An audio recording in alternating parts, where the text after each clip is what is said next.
on, everyone? It's Jack from Nothing Tech. Hope you guys are all doing well. Welcome back to another video. I hope you guys all have a happy and healthy new year. In today's video, I want to talk about the best phones and my favorite budget smartphones of 2017. A lot of great people like Marquez Brownlee have already made really great videos on the premium phones of 2017. You should check out his smartphone awards video if you want to see that. I'll try to leave that link in the description down below to that.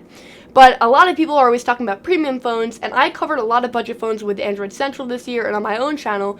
And I know a lot of you guys still want a great smartphone experience, but you don't want to spend all the money on a really expensive premium phone. So I want to show you guys some really solid options that won't break the bank, but are still really solid smartphones. Let's get into it. So you guys probably already know this, but Motorola makes some fantastic budget smartphones, and that's why a lot of the phones featured in this video are from Motorola. And that's because although I've kind of like a monopoly in this video, they create a lot of really solid phones that don't cost a lot of money, but they pack a lot of the premium features, and they create a lot of phones at different price points, so it really goes to a bunch of different audiences. All their phones have really stock Android experiences and a lot of the premium features that premium smartphones have, but on a more budget level. So my first pick of the video is the Moto E4 Plus, and this is a really awesome phone. You wouldn't be able to tell right away that this is a budget phone because it's got the really nice metal build with the flat camera and the Motorola dimple.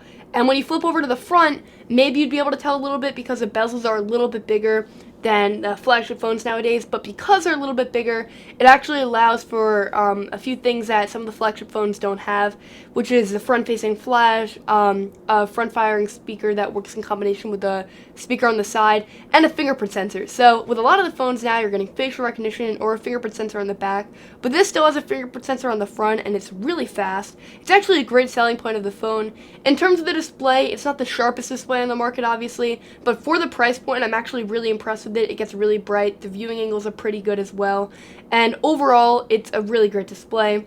The camera on this phone is definitely not the best, which is why I have some other phones on this list, but for the price, you are getting a really solid experience here. If you're looking for a phone that packs pretty good things overall, you're not looking for the best camera, obviously, you're not looking for the best screen, but you're just looking for a smartphone that checks most of the boxes in terms of being good enough. This is definitely my pick for you. It's really, really, really well priced for everything it packs. I was a huge fan of this phone in 2017. The next pick is for someone that's looking for a budget phone, but they don't want a big budget phone. Like the Moto E4 Plus is a great phone, but it's a big phone in the hand. It's probably a two-handed phone, and that's where the Moto E4 comes in. This is the little counterpart of the Moto E4 Plus. It packs a lot of the same features. The build is a little bit different as the phone is less expensive, obviously. On Verizon, you can pick this phone up for like 88 bucks, which is a pretty insane price. On the back, it packs a more like plasticky back, but it is pretty textured, so it's easy to hold and it's removable. And in terms of the actual phone experience up front, you still get the fingerprint sensor, and it's still pretty fast. You get the front-facing flash. The screen is also a really great display. It gets really bright, it's vibrant, and it actually looks pretty crisp. I was a huge fan of it while watching videos. The speakers on the bottom were actually surprisingly really loud.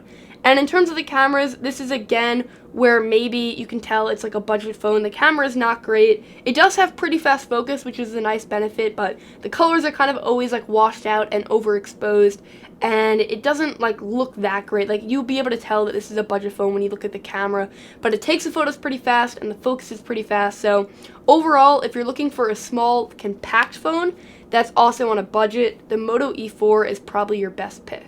If you're looking at the Moto phones and you're just really not feeling that kind of bulky design, I feel you. This phone from a company called I don't know. It looks really nice though. It's a really, really thin phone. It's in this gold finish. It just looks sleek. This phone actually looks like it could be like 600 bucks. I'm actually a really big fan of this phone. I think it looks great, and I think also it packs a lot of the features for a really, really low price. This phone on Amazon, I'm pretty sure, is $68, and for that price, like you cannot get over this phone. It does have a really like kind of black thick bezel surrounding the screen, but the actual screen is a really sharp display. It has pretty good off-axis viewing angles, which is kind of surprising. They're not great, but they're pretty good, especially when you consider the price. It has physical buttons at the bottom, so you won't be able to customize the order of them, but I got used to that pretty fast. They have a nice vibration motor underneath them. In terms of other stuff about the phone, it's got the headphone jack, which a lot of flagships do not have, and it has side-firing speakers, but they do get pretty loud. All the phones on this list have micro USB, which I would have liked to see USB Type-C, but if you are still on that micro USB train, it might be a nice benefit to have that. This phone also runs Android 7.0 Nougat, which is huge. Like, the fact that you're getting that, it's a pretty stock experience as well. And the specs on this phone might not be the most solid, but it does pack some pretty decent things. You get 16 gigabytes of storage on board, you get 1 gigabyte of RAM, and you get a 1.3 gigahertz processor. So it's nothing outstanding here, but it does work pretty well. You will see a little bit of lag when going around the operating system. It just takes a few extra seconds when you compare it to like a flagship Android phone. But I played like Smash Hit and Asphalt 8, and they actually held up really well on this phone. So this is a pretty complete package for the price. The battery capacity is not huge because the phone is so thin, but you will be able to get like a lot of time out of this phone actually, because this screen is not like the Quad HD display. So this is actually a really solid pickup. If you're looking for a phone that looks a little bit sleeker, is on an even bigger budget, then this phone is going to be your pick. You're going to have to know that the camera is definitely where this phone is not phenomenal by any means. It's not even like really that decent. But a lot of the other things about this phone, like the build, it feels really solid. It's got the 3.5mm headphone jack. The screen is pretty good in terms of colors and off-axis viewing angles, and the speakers are also pretty good. This is definitely a really solid pick for someone that just wants a phone that's going to get it done and has a few extra benefits. My next pick is from a company that's always creating phones. I feel like they're always coming out with a different phone, and I think that they actually do a really great job of creating a bunch of different phones at a bunch of different price points. This is the Blue Advanced phone, and it looks like a budget phone. Like, if you're buying a phone and you want it to look premium, the phone that I just mentioned is probably the better call. This phone definitely looks like it's budget, but it's not trying to hide that. Like, it looks like it is, and it is budget. And when you get past the looks of the phone, there's actually a few really nice things about this phone.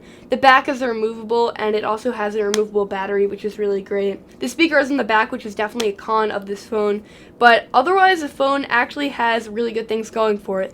The camera has really fast focus. The colors are kind of always like washed out, and it does take a couple of seconds to take the photo.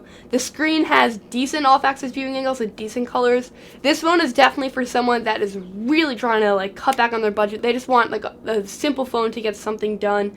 It's not going to be great or even really that good in every single category, but you can't get past the price of it, and when you consider the price, the screen and the camera and the build and everything like that actually is okay.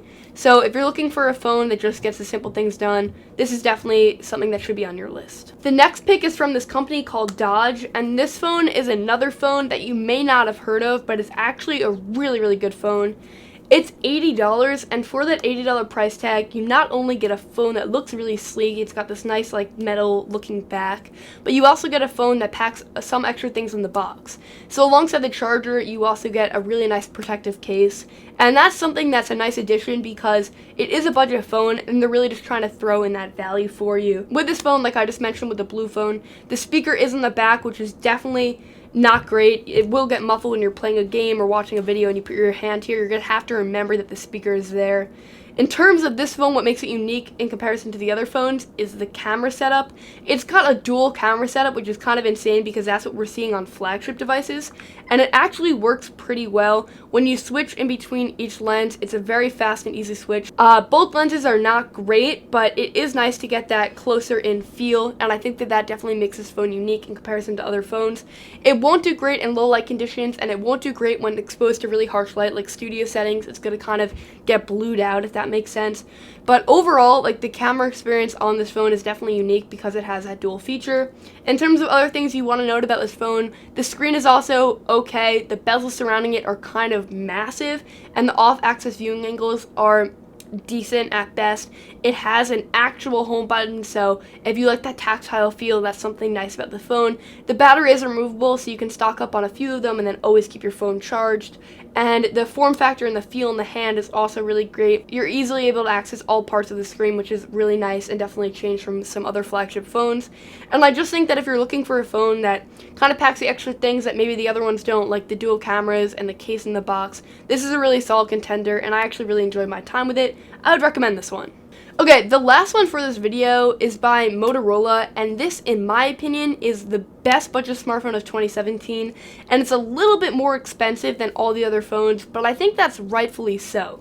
This is the Moto G5 Plus, And while it is a little bit more expensive, the screen is phenomenal on this phone. Even when you don't just say it's budget, even just in general, this screen is a really good display. It's got the fingerprint sensor and it's got like the metal back, which is really nice. The camera experience on this phone is also pretty good. It definitely produces the best photos out of the other phones mentioned in this video. It's not going to really be as good as maybe some of the flagships, but it is a pretty good camera experience. It runs stock Android, which is huge in my opinion, where some of the other phones that I featured might have a little bit of a skin. This is just pure stock Android. It's going to get the updates. It's really fast. It packs pretty good specs, and it's just a really awesome phone. You're not going to really notice when you use this phone that it's budget, whereas some of the other phones you might notice some lag and latency and stuff like that. This phone is not going to, you're not going to like pick it up and be like, yeah, this is a budget phone. No, it's going to be like, this is a pretty good phone. Like, I'm actually really impressed with it. Maybe the bezels are a little bit big, and maybe the speaker isn't as good as, like, the flagship speaker. But it's a really good phone, and I was actually really impressed with it. So, this would be my pick. If you have the little bit of the extra money, I would check out this phone. So, yeah, that's kind of my thoughts on budget smartphones. Each of these phones packs a unique, different feature from the other one. For example, this phone with the dual camera system, it definitely has an emphasis on camera quality. This phone has an emphasis on the premium build. This phone has an emphasis on the compactness of it. This phone has an emphasis on being a big phone and packing a lot of the premium features for a really low cost. This phone here is just getting things done for a really cheap cost, and then this is an overall phone that packs a lot of the features that all of these phones has into one. That's kind of it for this video though. Definitely leave a like if you enjoyed it. Subscribe right here so you don't miss anything else, and you should check out my other content right here. Let me know what you think of all these phones in the comments down below, and I hope to catch you guys all in my hopefully soon next video. Thank you guys all so much for watching. Bye!